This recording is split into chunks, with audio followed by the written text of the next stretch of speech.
Let's dive in and start. We have a lot to cover. We'd like to start off with a review of what's gone on with OpenEXR in the last year. We want to kick off a discussion around standard optional attributes in the ACES container spec. But most of the presentation is going to be about OpenEXR 3.0 and the soon-to-be independent Imath library. Starting off with some introductions, I'm Cary Phillips from Industrial Light and Magic. The technical steering committee is Christina Tempelaar-Lietz from Epic Games, Joseph Goldstone from Cary, Kimball Thurston from Weta, Larry Gritz from ImageWorks, Nick Porcino from Pixar, Peter Hillman from Weta, and Rod Bogart from Epic. I just want to add that we're not a sort of dedicated corporate team. This is all kind of a side project for all of us.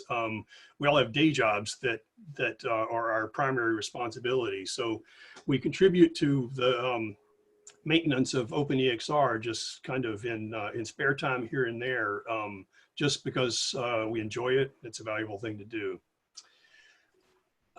You can contact us through the OpenEXR dev mail alias at the Academy Software Foundation.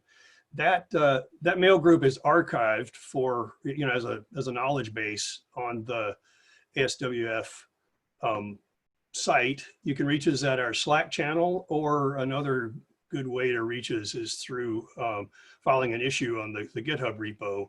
We meet every other Thursday for the steering committee meeting, so feel free to join us. We're going to assume that OpenEXR doesn't need a lot of technical introduction, but I did want to start off by just restating the project mission. The goal of the OpenEXR project is to keep the EXR format reliable and modern, and to maintain its place as the preferred image format for entertainment content creation. The principles that guide us in maintaining the library are robustness, reliability, security, compatibility, performance, simplicity, adoption. This is a decidedly conservative philosophy. This is not a library that should see a whole lot of churn or new features. And that's certainly borne out over the last year. We've put out 8 releases in since the Birds of a Feather at SIGGRAPH last year. That's as many releases as OpenEXR saw in the previous 9 years. There's not a lot of new features here. Most of this is bug fixes, fixes to the build system, improvements in the installation process, and patches for potential security vulnerabilities. Something we did a couple months ago was to integrate OpenEXR with Google's OSS Fuzz service. It's a cloud-based automated fuzzing service. So for the last couple months, the Google servers have been bombarding OpenEXR with a stream of garbage input data, searching for failures that could be potentially leveraged as security vulnerabilities. We found about 30 issues, found and fixed about 30 issues, none that I think you could really argue are exploitable vulnerabilities, but this is still a valuable thing to do for the library and the community to verify the resilience of the image format to potential attack. Another thing we've been doing is giving a facelift to the OpenEXR.com website and technical documentation. Sarah Martin from ILM has been looking into this, and I'm going to pass it off to Sarah to step us through what she's done. Hi, everybody. My name is Sarah Martin, and I am a technical assistant here at ILM. So earlier this year, as Cary said, he asked me to take a look into updating the current OpenEXR website, which you can see here. The design is a little outdated, and the HTML was a bit hard to maintain, so I've been working on giving it a modern facelift.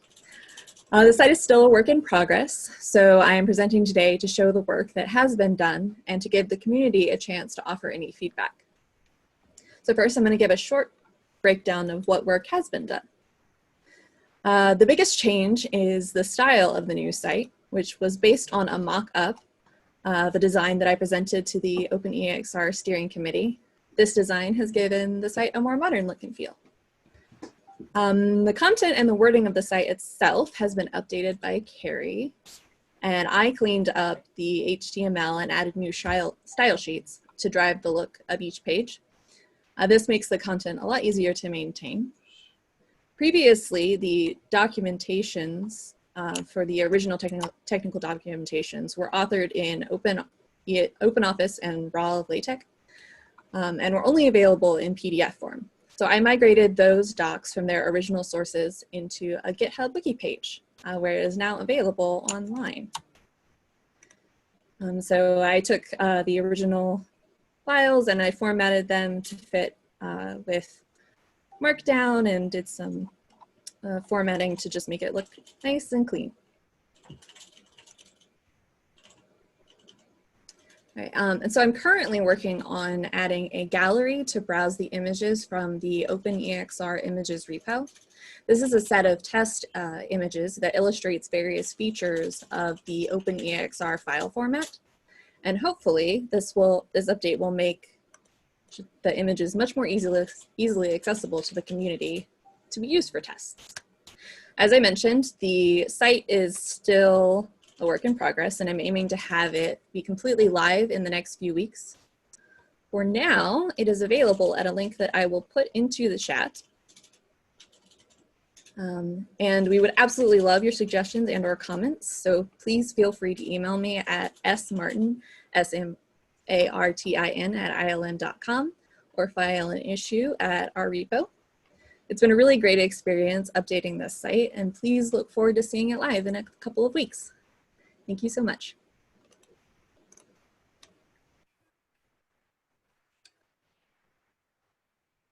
Back to here. So Sarah mentioned the OpenEXR images repo. This is a repo of example images that demonstrate all the different features of the library that are useful in validating and testing the library. It hasn't been updated in some time. Arkel Rasaya has volunteered to take a new set of images and integrate them with the repo, so that should be coming soon. Next, I'll pass it off to Joseph Goldstone from ARI to talk about the ACE's image container attributes. Joseph? Did that take? Am I here? Okay. Yep. Okay, good. So yeah, my name is Joseph Goldstone. I'm an image science engineer at ARI, working for both Munich and Burbank. I was an ILM employee at the time that we designed OpenEXR. I was also one of the people who helped start the ACES project back in 2004 or so. It's been a long time. There was a certain point when ACES was becoming real where we realized that we wanted to have OpenEXR basically be our standard format. But for various reasons, standardizing the full OpenEXR just wasn't possible. So we chose a subset of OpenEXR. And in this timeline, and by the way, the URL at the bottom, you can see this there, so don't bother scribbling this enormous diagram down. It's for your review anytime you want. Anyway, the solid black line is the main OpenEXR timeline. Somewhere around 2012, there was the drafting group to come up with a SMPTE standard for this subset. That split off here.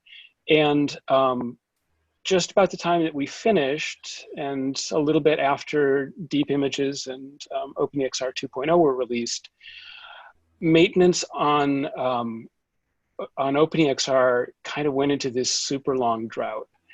And so we defined optional attributes with standardized meanings, standardized names as part of the SMPTE standardization work, but that was never actually rolled back into the reference implementation. And so what this tiny talk is about is doing just that. So we are getting ready to migrate the attributes that we defined with their semantics and their types in the SMPTE ST 2065-4, is officially called ASYS Container File Layout is the name of the standard, into the OpenEXR reference implementation. And so let me go to the next slide. So this is terrifyingly long. It's actually 33 attributes. And again, that URL at the bottom will let you peruse these at your leisure. But these are the ones that we defined back in the day. And I would roughly categorize these into two different groups. There are what I would call forensic. It's documentation. So if you see something funky while you're doing a comp that turns out to be like fixed pattern noise or something, and you want to check all the other shots that were done on that camera, well, there's a standard camera serial number attribute, which, assuming that you've been doing your bookkeeping right, will help you very readily identify what other material you might want to screen. But it's sort of a backwards looking attribute. It's documentation if you need it. There's another type, which is probably best exemplified by lens metadata, dynamic metadata that can change from frame to frame. And there's three different metadata that are defined for that in the container spec, but again, they're not yet in the reference implementation. One of them, actually, I think focus distance is, but focal length is not. And aperture is also in the standard. So it's kind of weird to have two, but not three. In any case, this adds focal length to the trio. There's a bunch of other stuff in here. What we're interested in, and why I implore you to go here and then at your leisure look at this, and this is basically a pointer to a thread. Reply to the thread and tell us, oh yes, I independently implemented an attribute called image rotation, and its units are radians, and it's counterclockwise or whatever. We'd love to hear from you. We can't change the spec, but when we put the release notes out for the reference implementation, we can certainly make people aware, because you don't want to be in a situation where you've independently developed one of these attributes, you're exchanging it with some other facility, and then once the reference implementation is out there, in a couple of years, you start getting plates that have the same attributes but different semantics. So help us give you a heads up. Now, again, this went out as a standard 7 years ago. SMPTE standards, the life cycle is kind of like this. It takes an agonizingly long amount of bureaucracy and committee work to produce one. A year after that, there's the so-called 1 year review, which is course corrections. Any of those are made, and then it goes into a 5-year review period. And once that 5 years is up, then again, any course corrections that might need to be made, there's the opportunity. Well, the ASYS container spec is up for its 5-year review this year. So my experience answering customer agitated questions and talking to the community a lot, here are the ones that we are intending to propose for the 5-year revision, and assuming that they're accepted, that we would also put into the reference implementation. So the existing implementation, it's in the reference implementation, the aperture attribute is kind of terribly defined in that it says something like aperture means t-stop, unless you don't know t-stop, in which case feel free to use f-stop instead. This is bad because you have no idea when you get it which one it is. So we'll be proposing deprecation of this and introduction of 2 separate optional attributes so that when you get it, you know what it means. 2 other ones that we should have seen this coming: focal plane image size, 3D solvers for camera position. and orientation need to know what the actual size on the imager was, and that wasn't part of the original spec, so that's in there. People have gotten so sophisticated in the interim in terms of their measurement of lens distortion that they measure at different lens element temperatures, and there are sensors inside the lenses that will tell you what it is so you can know which distortion map to use. So we'll standardize provision for carrying that as well. Again, lens firmware version, the lenses have gotten so complicated that they're essentially little computers that go onto the front of your camera. And when there's a firmware change, their behavior can change. So it's important to know forensically which one was on there. Color temperature and tint, not so much an ASIS linear thing, but it's often good to know just what the camera was set to, more for edge cases. Lastly, frame lines, and this is an area that's getting a little attention in the ASC groups right now, both for marking action areas and for setting up a cropping rectangle for dailies or screeners or whatever. This is to help you automate those workflows and get them to be more consistent. So again, this URL at the bottom, if you'll go there, if you'll take a look at these attributes, if there's anything there that, if you don't recognize anything there, don't quite want to say great, but that means that you don't have anything conflicting, which is good. If you do see something there, though, please comment on the thread so that we can just have a heads up.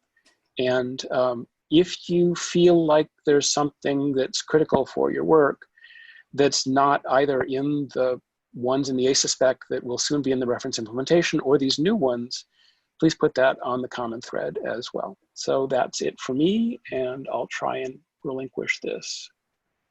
How do I do that? Oh, stop remote control. Okay, you should have it back. Thanks. So moving on to Imath and OpenEXR 3. So there's really three parts to what we're contemplating here. The first is a reorganization of the OpenEXR repo, a cleaving off of the Imath and HAF libraries into a separate repo to be managed and released independently, and then a light kind of modernization of the Imath code. So we pitched this as a Google Summer of Code project and found Owen Thompson at Rochester Institute of Technology, who has been working with us over the summer to roll this out. So Owen is going to step us through what he's done. I'll give you just a little bit of a preview. One of the things that newcomers to the OpenEXR library have always been puzzled by is the name ILM-IMF. We've decided to rename that to simply OpenEXR. We're not renaming any header files, so any code that links against, compiles against OpenEXR will continue to compile fine without changes. The only change will be in the dependency, the link line, and then how the external Imath library is linked. And that's going to be done through the CMake external project mechanism. IEX and ILM thread are staying a part of the OpenEXR repo. There'll be no more ILM base, no more PyILM base, because all of that code has moved into the Imath repo. We're retiring the viewers code because it was hopelessly out of date. We're also retiring the Auto Tools build infrastructure in favor of CMake. So with that, one other thing. We're taking the opportunity to convert to a more inclusive naming convention for our branches. We're going to have two branches in the repo. One is release, which will point to the latest stable release, and dev, which will point to the tip of most recent development where pull requests are merged, and there'll be no more master branch. And with that, I'll pass it over to Owen. Thank you, Cary. So with the separation of Imath, we took that as an opportunity to make a few organizational changes with the project structure. If you look over here on the right, you can see there's a new structure, the most important aspect of which is this directory labeled Python, which holds all of the Python bindings for Imath. And the reasoning behind putting it in there is multiple reasons. First of all, a lot of issues people were having with building OpenEXR stemmed from Imath, and particularly the Python bindings and Boost Python. And a lot of the people that were having issues with that weren't even interested in having the Python buildings built at all. So they're put in their own subdirectory and are by default not compiled when you install Imath and OpenEXR consequentially. So you have to specifically specify you want the Python bindings because as I said before, it was tripping a lot of people up, and also it takes up majority of the compilation time anyway. So we'd rather not have any redundancy in that vein.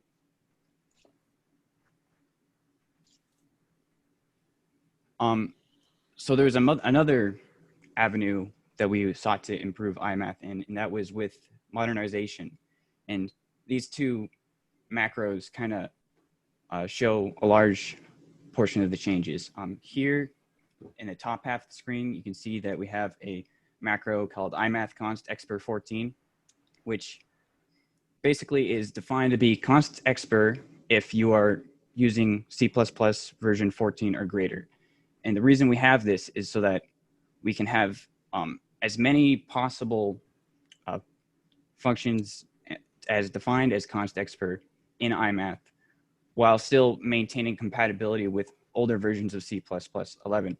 And there's a great deal of difference between what you can define as const expr between 11 and 14. So this macro was important.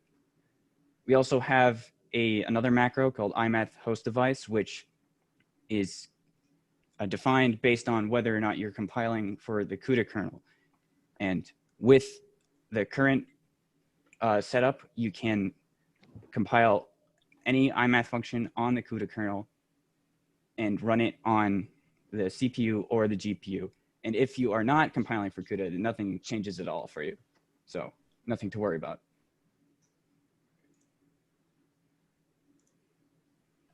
And this is just an example of what that would look like in code. In this case for a VEC2. We also took this as an opportunity to get rid of some redundancy in Imath, specifically IEX, which was an exception library. Here, you can see that if you try to get the length of a vector here, if you try to normalize a vector that has a length of 0, it gives you a domain error now. It used to just give you an error called, I think it was vector norm something. This seems like a more pragmatic use, and it also eliminates unneeded code with IEX.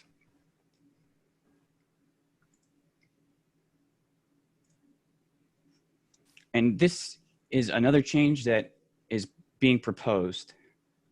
If you look at the union part at the top of this template class, you can see that there is a struct with variables x and y or of object t, and then you're able to index into them using the bracket operators down here. With this implementation, you are able to auto-vectorize with compilers more easily, as opposed to the current implementation, which only has the first half of the union. It doesn't have a vector. So indexing with the brackets is not as clean. So this is a proposed change, and if people have any issues with it or just want to discuss it, we welcome any input. And we also have developed a clang-format standard for Imath. It has been run and is included in the repo, and you can run it yourself on any code that you hope to submit. But that is not going to be reflected in the repo history because it's been added to the git blame ignore. So because like if you run clang-format on all the code, it's going to look like somebody changed almost everything in the library when it's not really the case. So yeah. And I think that's it for me. Yep. So I'll turn it over to Kimball Thurston, who's going to talk about changes for OpenEXR 3. Sure. So Cary's talked a little bit about reformatting the website, the repository layout, and Owen's been working away on Imath, which is awesome. We've had a number of requests we've had for last couple of, at least it came up at the last BOF at SIGGRAPH last year, was to do some things like allow things like Phillips 16 as a pixel data type. And so we've been looking a little bit at that, but also with all the renewed thing in the attributes, we've also been talking about either changing the layout slightly of the file. If we're gonna add a data type, then we should go ahead and make some other changes. And so we've been looking at maybe relaying out the attributes at the beginning of the file so that we can do some faster loading of that, and I'll get more into that in a moment. Or maybe making a whole new part type that is just a chunk of metadata. And some of this stuff we're still talking through, but we'll get more into that a little bit later. The part metadata type would be sort of like a pseudo image where the metadata is actually in the data chunks. Cary, I seem to, oh no, there it goes.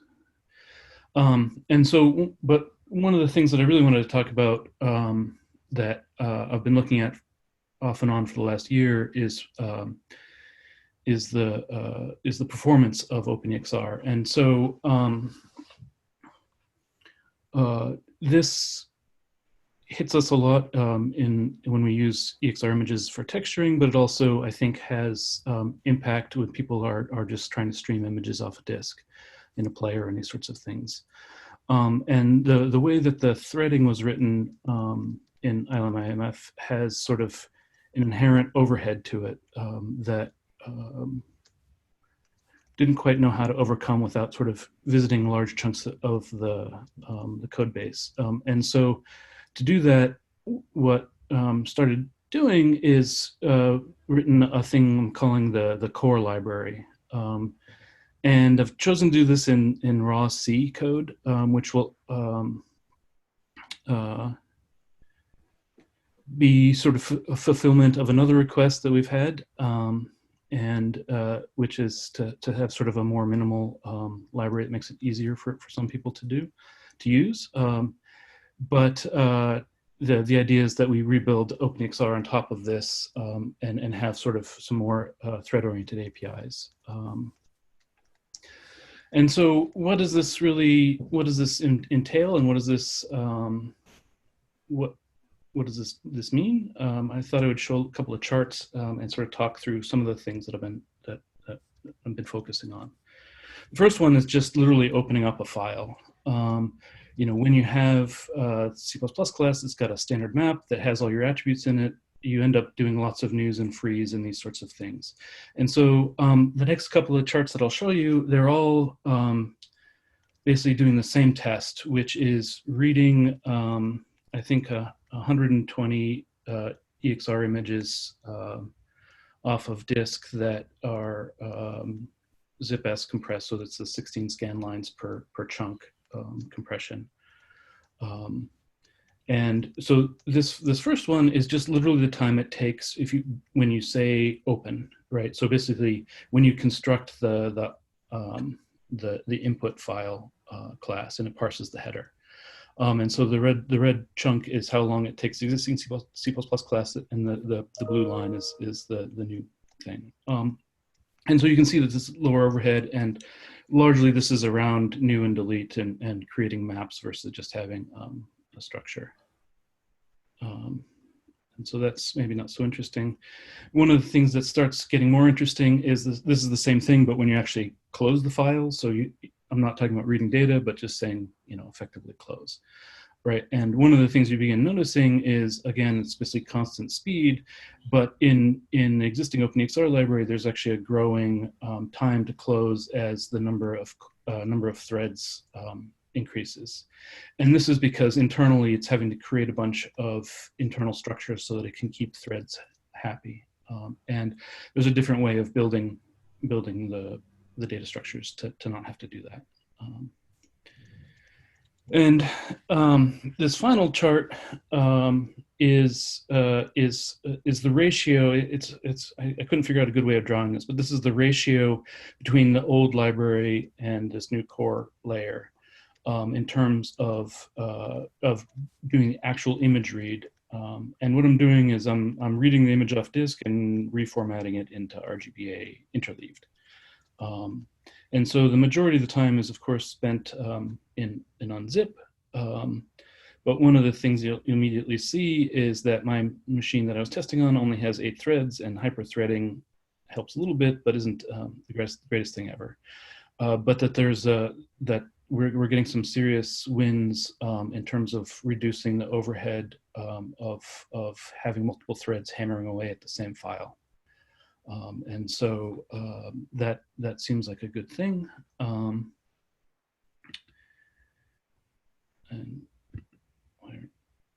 And so, darn it, sorry. Wait, go back. The thing that we're still working on is finishing write support for this, and then starting to replace the underlying C++ bits. And so we aren't envisioning any sort of change for the existing C++ API, so everyone should sort of transparently get this. We will be adding some additional API as we move forward to expose some of the sort of low-level access to this. One example of that is in when you're reading a tiled file, rather than having to say set frame buffer and then read as separate calls, which of course introduces a thread unsafe point. We'll add a call that basically just says, read and unpack a tile all at once. And so we'll be adding some API, but the existing API shouldn't change. And so with that, I'll thank Owen once again for spending the summer with us. It's been great having him be involved, and I think we're gonna start doing some questions, right, Cary?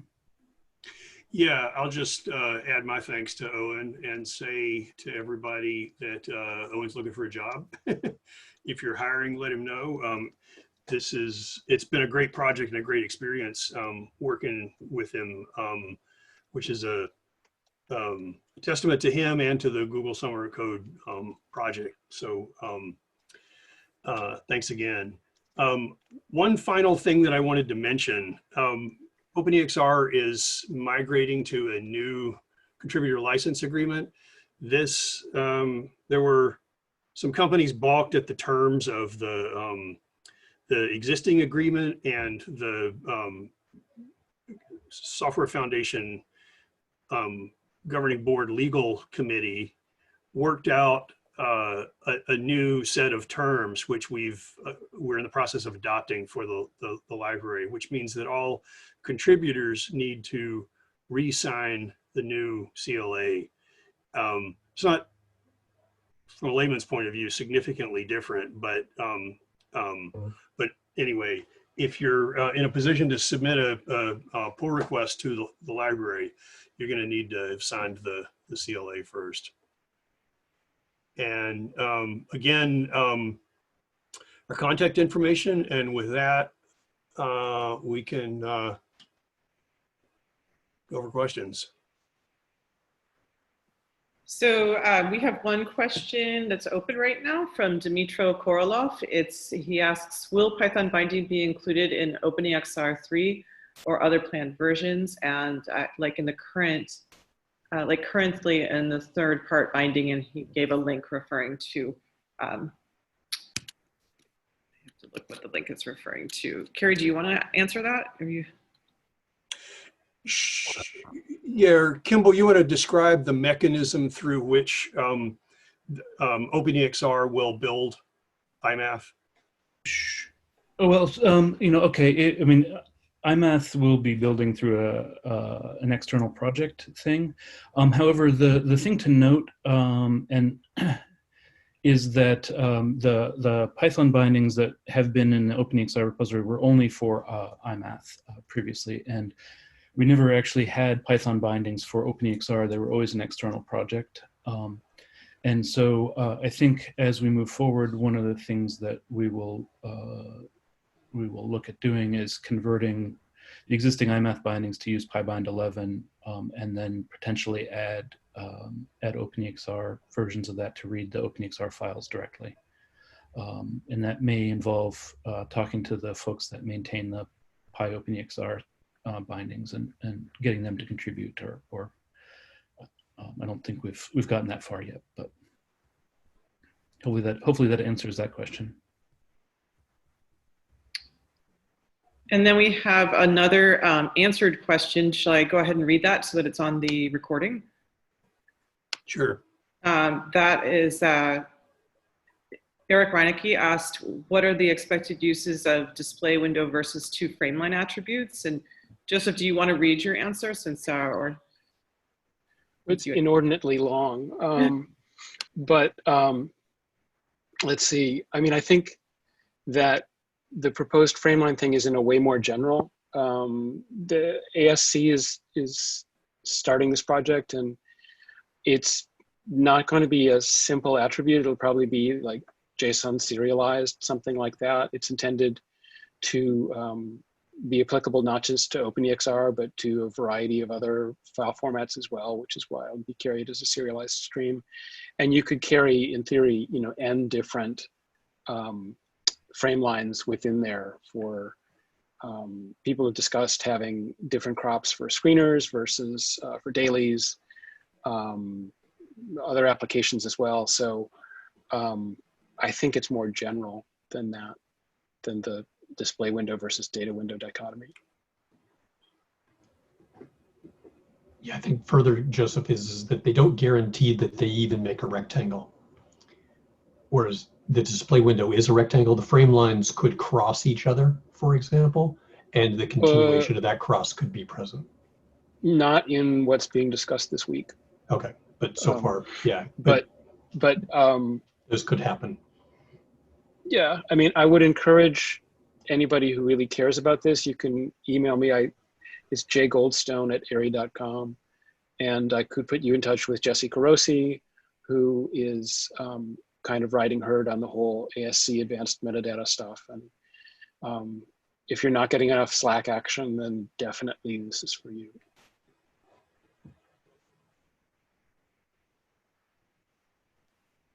And that appears to wrap it up for our questions. So the Imath repo is available now for preview at github.com Academy Software Foundation /imath. Take a look. It's pre-release. There's a number of other things we need to finish off before we make an official release. In the next week or so, the changes that we highlighted in the organization of the OpenEXR repo are going to go live. So as of within the next week or so, the master branch will go away, and the layout of the dev branch will change significantly, and we'll start to roll out the changes that Kimball has been working on and has been describing, and go through a lot of pre-release discussion and evaluation and testing. So take a look, give us any feedback. We're more than open to taking any suggestions about, you know, what you'd like to see, what you'd like to not see. Please let us know. But I think we will mail out instructions when we, just because we're going to have to force push a couple of things to the Git repo to do that rename. We will send out instructions so that you can sort of have an easy path to upgrading if you have a local clone of the repo. I'd like to add a note about the Imath, which is just that part of the original point of that body of work, in particular of cleaving it off, is to make it easier for other projects to be able to use the straightforward vector and matrix and other math odds and ends part of Imath without, like, I think in the past, many projects who maybe wanted to do that felt like having to pull in all of OpenEXR, even if they weren't interested in reading and writing images through that interface, was a bit of a high bar and a bigger dependency to have to swallow. And so because our intent is to make this, you know, painless and attractive for people to use these vector classes instead of making, you know, yet another equivalent set for every other library.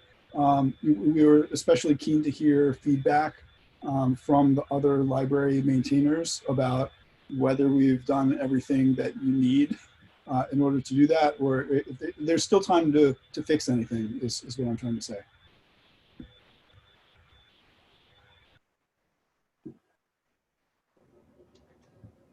I think another positive aspect of that, Larry, is that now Imath can continue on and do things that it might not have originally been thought of because it was part of EXR, but now it can have its own future that could be bigger and better than that. And I think that's kind of an exciting opportunity, because when we first wrote it, one of the things that was interesting about uptake on OpenEXR is how much feedback we got about how nifty it was that there's this Imath library in there. And people were excited about that, you know, all those years ago. But then it sort of stagnated and it stayed what it was. So it's nice that we could now continue and have other sort of 3D library or what other kind of convenient functions that might go in there that I think will be nifty for the future. But I think one of the main nifty things about Imath is the fact that it's simple. It's simple, it's lightweight. It doesn't do, there's a lot of things that it doesn't do, but our philosophy is if you want a whole lot more, use Eigen or use something else. The value of this library is that it's primarily just a lightweight representation. So I think when we first, you know, over the last couple of years, we've been talking about this project. We've raised several possibilities for big changes or, you know, scope creep or whatever. And I think we want to do whatever we can to keep that in check to a certain degree. I think we are willing to entertain breaking backwards compatibility if the situation calls for it, if there's a really good, if there's logic behind it. But again, this is not a library that we're expecting to see grow tremendously.